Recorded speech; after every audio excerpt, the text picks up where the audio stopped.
आइए दादा भाई नौरोजी के जीवन पर प्रकाश डालते हैं। 4 सितंबर सन 1825 को दादा भाई नौरोजी का जन्म हुआ था और 10 जून 1917 को इनका देहावसान हो गया।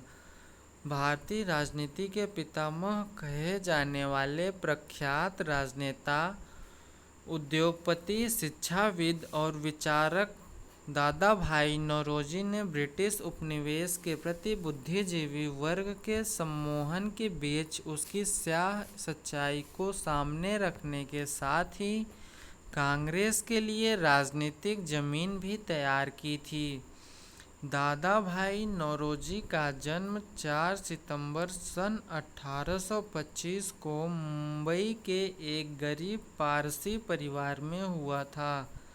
जब दादा भाई 4 वर्ष के थे तब उनके पिता का देहांत हो गया।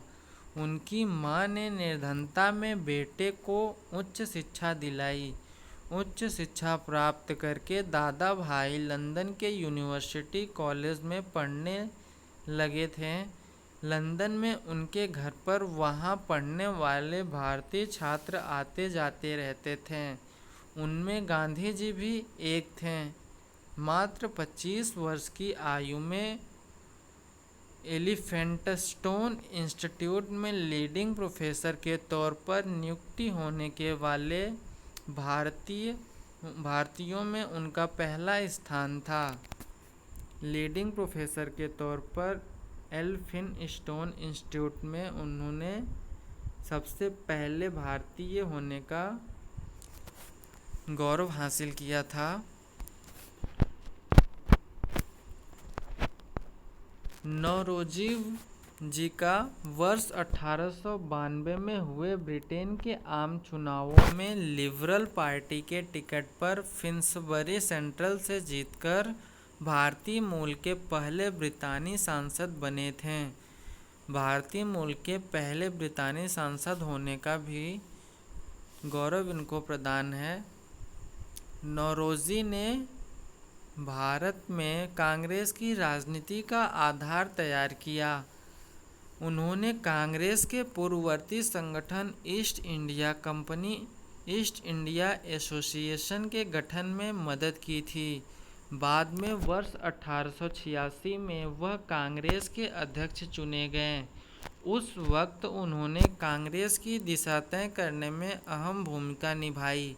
नौरोजी गोपाल कृष्ण गोखले, महात्मा गांधी के सलाहकार भी थे।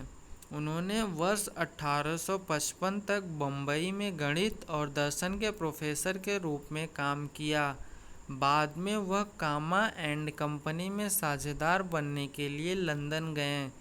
वर्ष 1859 में उन्होंने नौरोजी एंड कंपनी के नाम से कपास का व्यापार शुरू किया। कांग्रेस के गठन से पहले वह सर सुरेंद्र नाथ बनर्जी द्वारा स्थापित इंडियन नेशनल एसोसिएशन के सदस्य भी रहे। यह संगठन बाद में कांग्रेस में विलीन हो गया। उन्होंने 1806 में भारतीय राष्ट्रीय कांग्रेस के कलकत्ता अधिवेशन की अध्यक्षता की। उनकी महान कृति poverty and un British rule in India राष्ट्रीय आंदोलन की बाइबिल कही जाती है। इसको याद रखिएगा।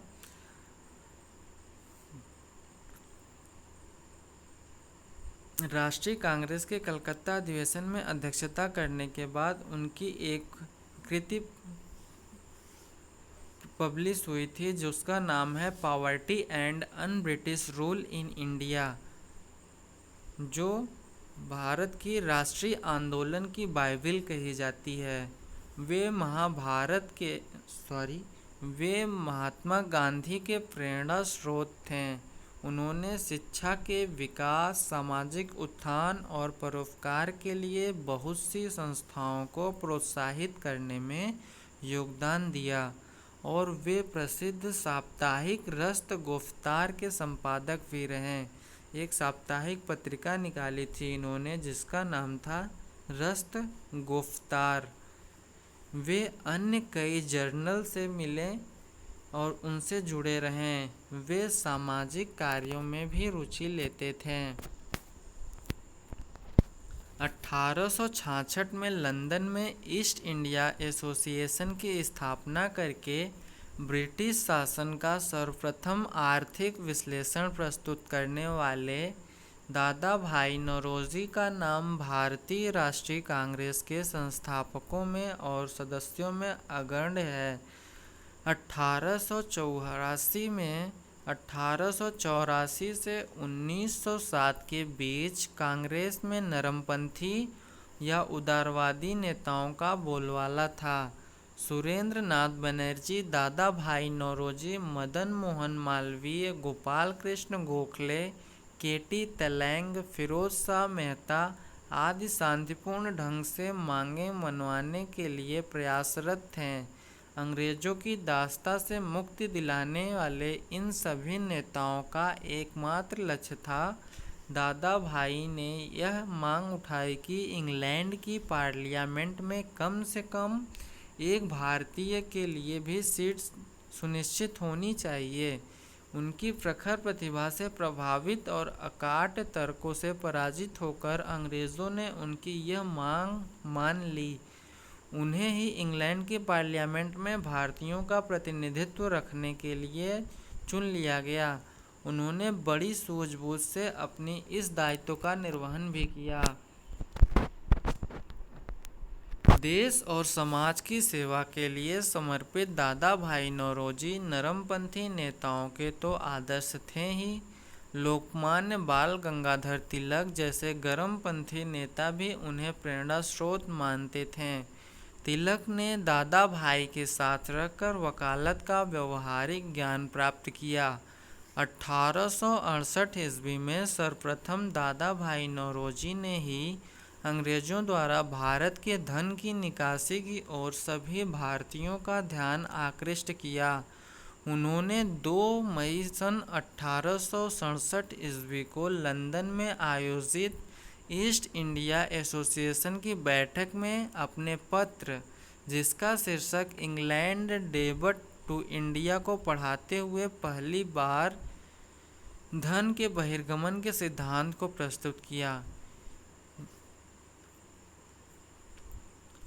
इन्होंने एक पत्र प्रकाशित किया जिसका शीर्षक था इंग्लैंड डेब्ट टू इंडिया, यानी कि इंग्लैंड का भारत से कर्ज। उन्होंने भारत का धन ही भारत से बाहर जाता है और फिर धन भारत को पुनः ऋण के रूप में दिया जाता है, जिसके लिए उसे और धन ब्याज के रूप से चुकाना पड़ता है। यह सब एक दुष्चक्र था जिसे तोड़ना कठिन था।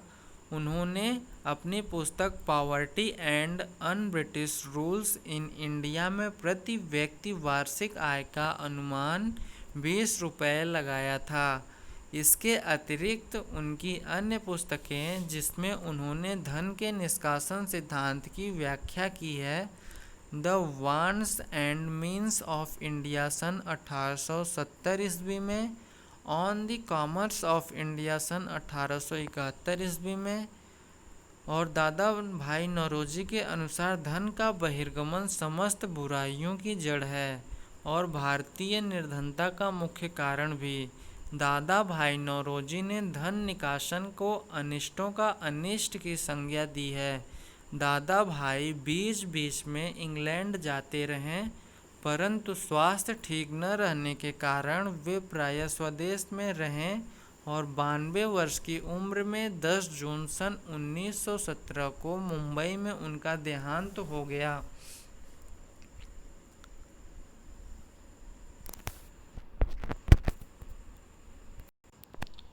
वे भारत में राष्ट्रीय भावनाओं के जनक थे। उन्होंने देश में स्वराज की नींव भी डाली थी। राष्ट्रीय भावनाओं का जनक इनको कहा जाता है और देश में स्वराज की नींव दादा भाई नौरोजी जी ने ही डाली थी। धन्यवाद दोस्तों। आज की जीवनी में दादा भाई नौरोजी जी की जीवनी में बस इतना ही।